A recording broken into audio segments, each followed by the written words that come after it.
All right, everyone, thanks for joining us for our daily coronavirus briefing today. We'll start with Governor Pritzker. Good afternoon, everyone, and welcome to the COVID-19 update for Tuesday, November 24th.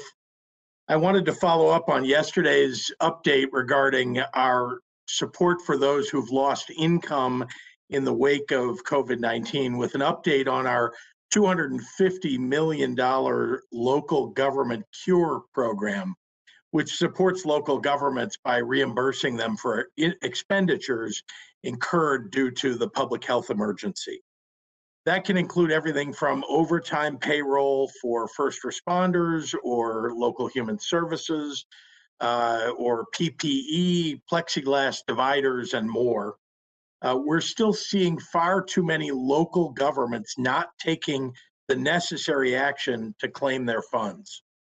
Remember, this is money that Congress provided for the state of Illinois to support local COVID-19 response for downstate government entities. Cook and the Collar counties are not eligible for these dollars and instead received direct support from the federal government. At the beginning of this month, we announced that we sent out over 390 payments to local governments, and we're waiting on more than 500 local government units statewide to submit their requests. In the weeks since, we've moved through new applicants efficiently and effectively with more than $118 million paid out or on the way. But we still have more than 350 local government units that have not taken the simple yet necessary steps to claim their dollars. Funding which could help with offsetting basic costs for payroll and PPE and contact tracing and other essential costs for their emergency response. Remember, this is a $250 million program, and I want every downstate community to get its fair share. Last week, DCEO issued a reminder to all the eligible governments around Illinois that we need them to provide their use of funds by December 1st. 1 week from today.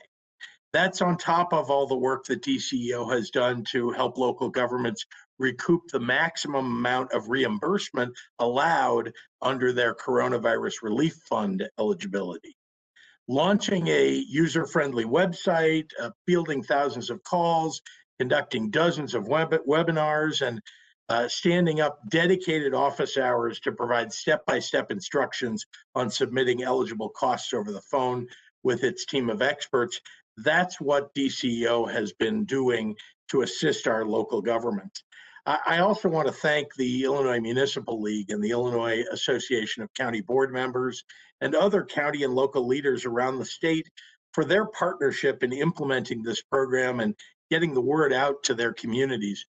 You know, historically, downstate Illinois hasn't gotten the attention or the support that it deserves from the state. And I'm very proud of the work that our administration is doing during this pandemic to reach out to and support communities downstate that have too often been left out. This is another urgent call today to downstate communities to claim the dollars that we've made available for you. I want to encourage not just mayors and county board chairs, but also residents to visit the DCEO website to find out if your community hasn't yet registered for its reimbursements, and then call on your local elected leaders to make sure that this gets done. We know just about every community in the state has had to deal with new costs this year related to the COVID-19 response.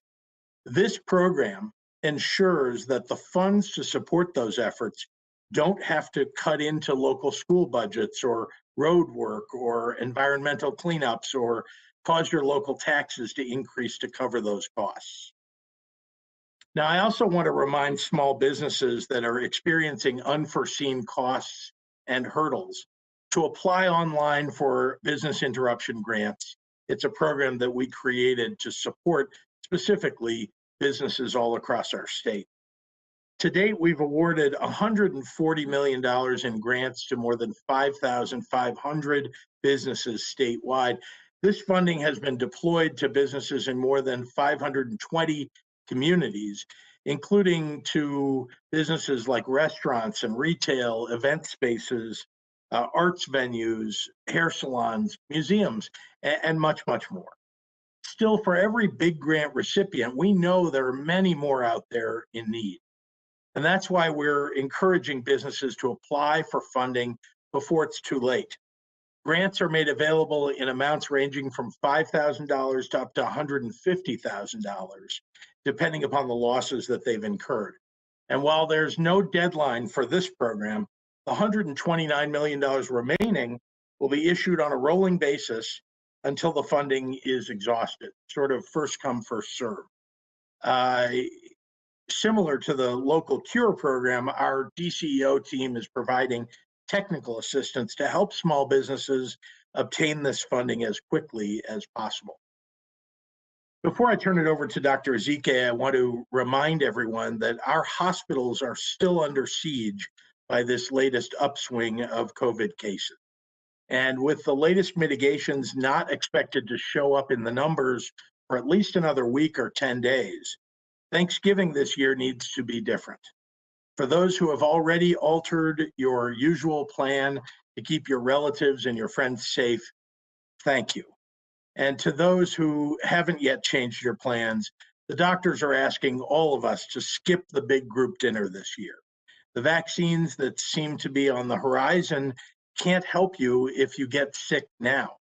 It appears it may just be a matter of months, not years, before it's safe for all of us to gather with extended family and friends again. Let's keep each other safe until then. It's not too late to change your plans if you haven't already. Let's all do our part to keep our loved ones safe and healthy this holiday season. And thank you all very much for following the mitigations and listening. It's very important for us to make changes this holiday, and I am somewhat certain that in the next few months that we'll start to see things really change, and next year we'll be able to have that robust Thanksgiving that everybody loves to have. So now I'd like to turn it over to our Director of the Department of Public Health, Dr. Ngozi Ezike. Doctor. Thank you so much, Governor, and good afternoon, everyone. Let me start with the numbers. In the past 24 hours, more than 97,000 COVID tests have been reported, for a total of now almost 10 million tests since the beginning of this pandemic. Today, we are reporting 9,469 new COVID cases, and unfortunately, reporting 125 additional lives lost to COVID-19. That brings the total number of cases in Illinois to 674,089 and 11,677 total lives lost. As the governor mentioned, we're looking at the hospital numbers across the state. 6,134 individuals were in the hospital with COVID, and of those, 1,203 were in the ICU and 668 were on ventilators. We often talk about the pandemic in terms of the physical impact of the disease, in terms of the newly diagnosed cases, the individuals who are actually infected with the disease, the people who end up in the hospital, and of course, the ultimate sacrifice in deaths.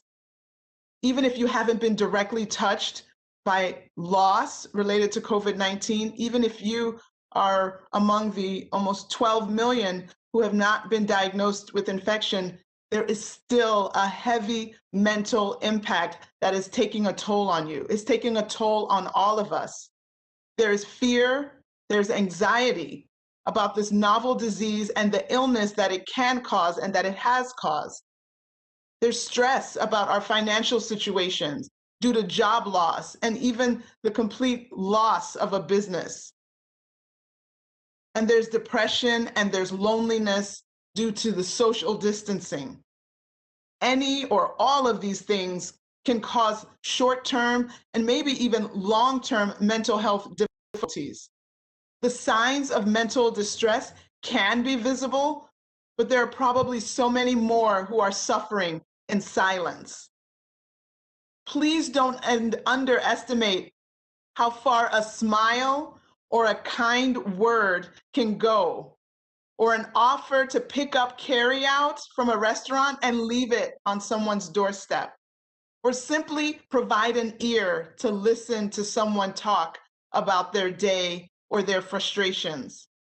There are many resources that can help the people of Illinois so that they don't have to suffer, including the Illinois Free Emotional Support text line, where you can speak with a mental health professional. Text TALK, T-A-L-K, to 552020, or hablar, H-A-B-L-A-R, for Spanish to that same number, 552020. The Illinois Department of Human Services also has mental health resources on its website, including how to work on your emotional well-being and self-care, and how to navigate anxiety caused by COVID-19. This pandemic is a truly difficult time for everyone, but we can get through it together by offering support and compassion to those around us, and by wearing our mask, and by watching our distance, by washing our hands, and by getting our flu shot. This will result in us protecting one another instead of infecting one another. And so that leads me to another plea to please make the responsible decision to celebrate Thanksgiving virtually this year, as the governor has already implored. Without even knowing it, you could be putting your friends and family or yourself in grave danger. Please stay home this year. Let's save lives together. Thank you. Buenas tardes a todos. En las últimas 24 horas se informa más de 97,000 pruebas de COVID-19 fueron hechas para un total de más de 9.9 millones. Hoy informamos 9,469 casos nuevos y 125 vidas adicionales perdidas a COVID-19. Eso eleva el número total de casos en Illinois a más de 674,000, incluyendo más de 11,600 muertes. 6,134 personas estuvieron en el hospital durante la noche con COVID-19 y de ellos 1,203 fue en la unidad de cuidados intensivos y 668 estaban en ventiladores.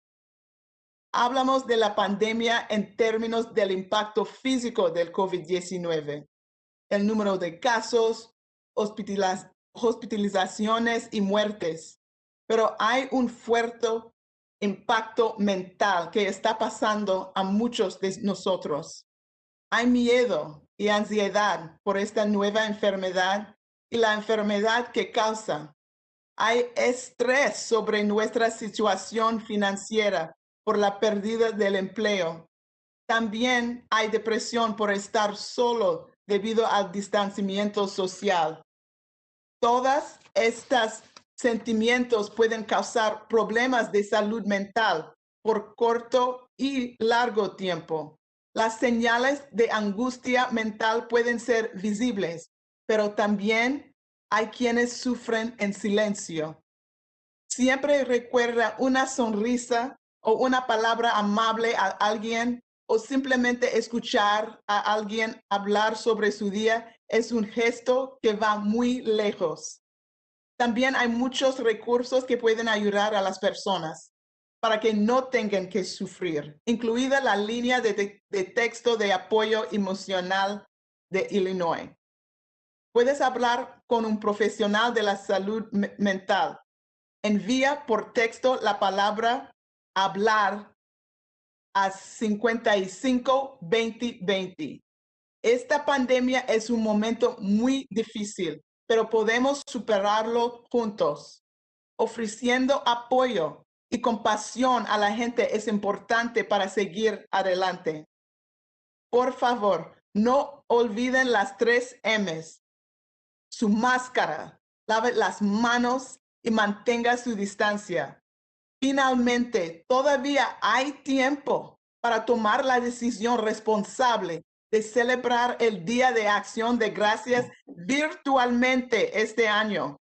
Sin saberlo, podrían poner en grave peligro a sus amigos y familiares o su mismo. Quédese en casa este año y salve vidas.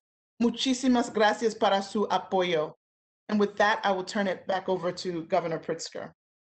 All right, we'll start with questions from reporters. Jim Haggerty at the Rockford Advocate. This one's for you, Dr. Ezike. The number of people in the hospital has increased by 247 in the last week. Is that still a worrisome increase given the statewide staffing shortages, or does it appear hospitalizations are starting to plateau?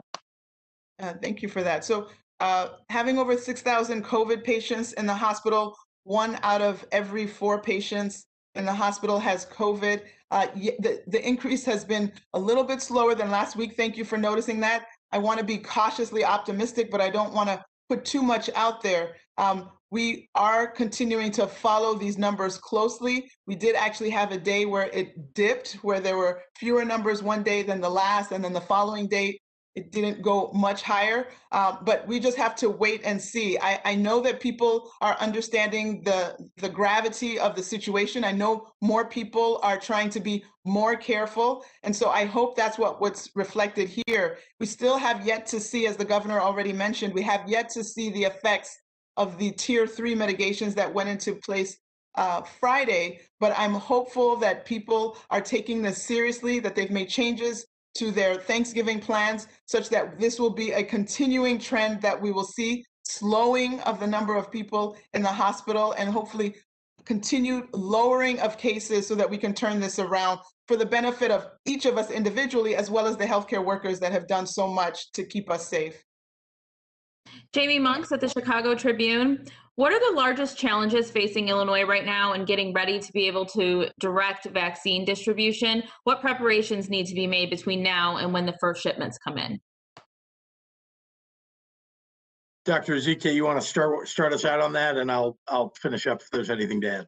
Sure. We are so excited to think about the prospect of us having vaccine that will be available to ship to Illinois and that we will be able to put in the arms of the people of Illinois if everything works out with the safety and the efficacy evaluation by the FDA and the CDC. That being said, of course, we've been working since the beginning on this in terms of securing. We have freezer trucks that are going to be able to carry the vaccine that we know has to be held at that especially low temperature. You know, we've been working with our local health departments that put their plans in place for how we will get this vaccine disseminated. We have our ground game giving virtual town halls and talks to different groups to prepare them to have them ask questions about the vaccine so that they can have all the information they need to make the most informed decision. Of course, we are going to be prioritizing. We know that even if everything goes through smoothly in the next couple of weeks and vaccine is shipped, there won't be many doses. I know I had originally quoted 400,000 doses. That's what we've been told. That number has already been downgraded to something like 80,000. So again, all of these numbers are constantly in flux. And so we are staying very nimble to be able to adjust as the feds give us more information. We adjust and tweak our plans. We have been working, the CDC and the feds have seen our plan and have told us that we look good with what we're planning. We have hospitals that have signed up to be COVID vaccine providers. And so we know that first tranche of vaccines will go to our hospital workers, individuals who are on the front lines in terms of working directly with COVID patients who are in the face of COVID every day, and as well as our first responders, which will also include our National Guard. So we are continuing to work. We are very much looking forward to being able to be a part of helping us get to the other side of this pandemic with this very valuable resource that's being provided. And I'll just add, if I may, that there's a level of complexity here, Jamie, just that we're coordinating with the CDC, which has been changing its recommendations along the way, which is fine. You know, we want to make sure we get their expertise There's also a level of complexity because the vaccines aren't all going to be the same. Some are going to require this minus 94 degrees, to be stored. Some will not require that, but will have different temperature requirements. And so all of that has to be taken into account in terms of the timing, the amount of preparation. As you've heard now, there are 4 vaccines that are sort of on their way to the potential for an EUA from the FDA. So we're going to, watch closely, make as many preparations as we can, listen to the CDC, and when the first ones come, we hope to be prepared because of all the work that we've been doing, frankly, since the very beginning of the pandemic.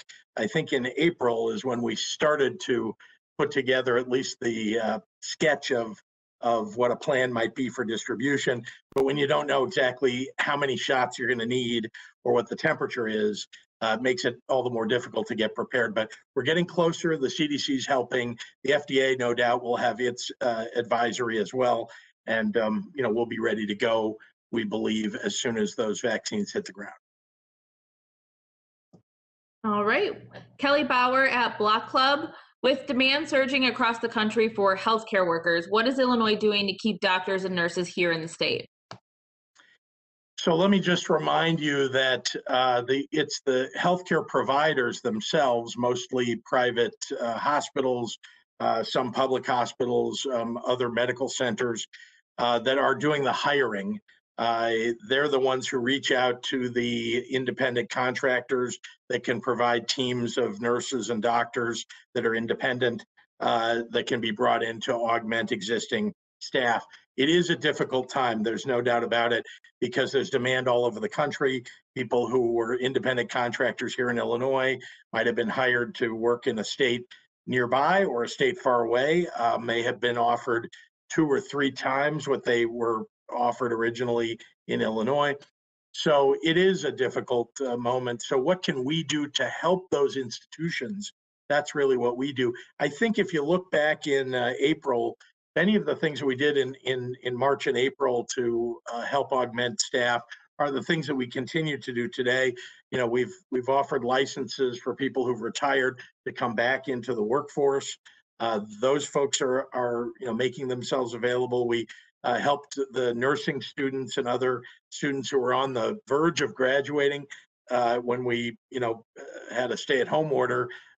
We made sure that they could get the credits that they need and get graduated so they could get to work. So all those things are still in place. And then we're talking to all the hospitals about what we can do to be of assistance.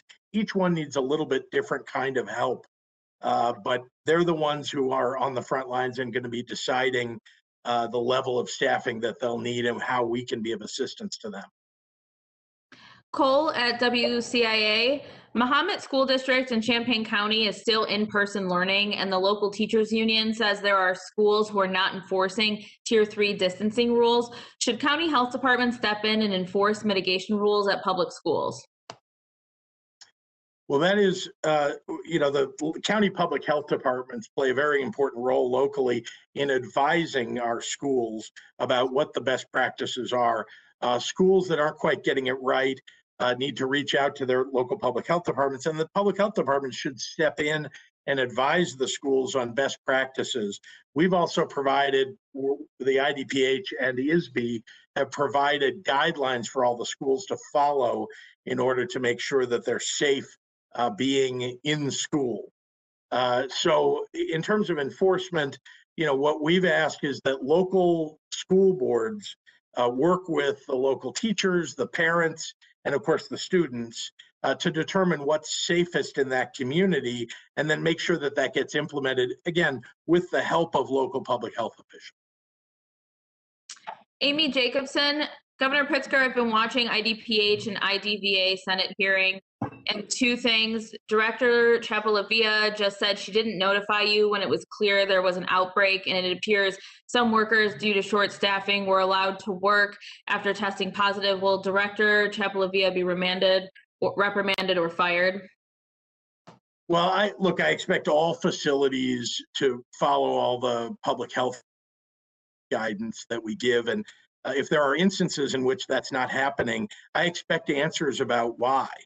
An infection team was sent in to the LaSalle facility, and any additional resources that are needed will be provided. And we've already, based upon the investigatory work of our VA and federal VA, there have already been a few changes of a certain nature, not major, but minor changes that were recommended.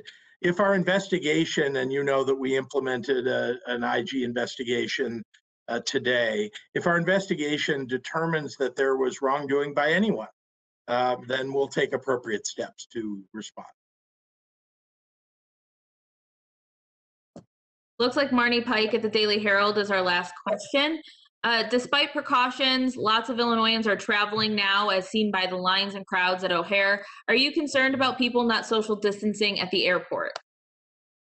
Yes, of course. And I'd like to turn over to the doctor to finish up this answer, but I'll just say that if you are planning on traveling, it is Tuesday. Thanksgiving is just 2 days away. If you are planning to travel right now, I urge you to rethink that. Just to decide that maybe this year you could do it by Zoom. It's not as much fun. I get that, but it's different. You might try something different this year, and it certainly will be much safer for you, because you won't be traveling with other people packed into whether it's an airplane, a bus, or some other transportation, and you won't be bringing it to your family or your friends that you were going to meet, or they won't be giving it to you. And then finally, for those people who, if you decide you just can't change your plans, and please change your plans if you can.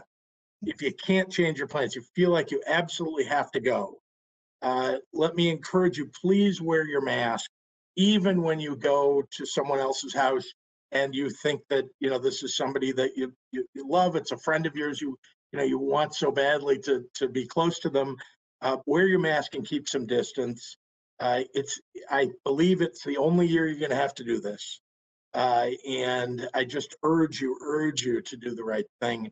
If we can keep our infection rate going, at least somewhat plateaued, even going in the right direction during this holiday season and shortly after, we see that people have done the right thing. I mean, we're going to see a lot of progress before the Christmas holidays. So please follow those mitigations, and I'll turn it over to Dr. Zike. No, just let's think about what was just said. The governor of Illinois is telling people not to travel and be with their family on Thanksgiving. I know that sounds crazy, but that is 2020. This would not happen in any other year. We have to accept what we're dealing with, a global pandemic, the likes of which no one has seen before. That does deserve a change from the norm. So we can't just try to honor, tried and true traditions, family traditions. I know people will say, this is the first time in 60 years that I'm not going to be with my family. I'm sorry, but that's what it is now, so that we can have our traditional Thanksgiving in 2021.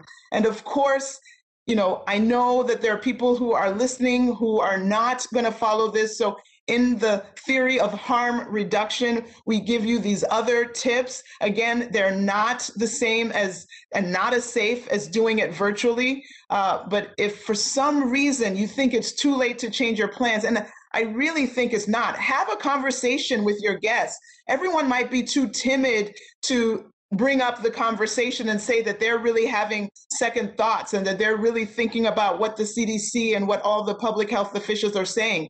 Have that conversation. If you're bringing these people into your home or you're going into their home, I'm sure these conversations should be had. And if you really decide after all the guidance that this is the right thing, and I'm arguing that it's not, really commit that you will separate households within that space. Commit that if you're not actively eating or drinking, that you will have a mask on in the house.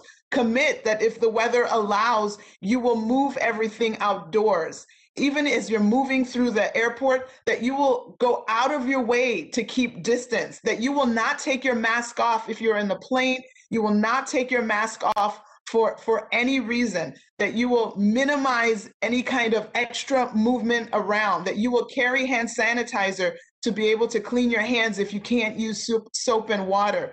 These are things that can help decrease the risk. They won't take it to zero, but I just urge you on the front end, if it can be canceled, I know that airlines are refunding or giving credits. I know that that's not the issue. Please, we just don't want this Thanksgiving to be a tragedy, and that every Thanksgiving after that, that will mark the anniversary of when a loved one was infected, and maybe even worse.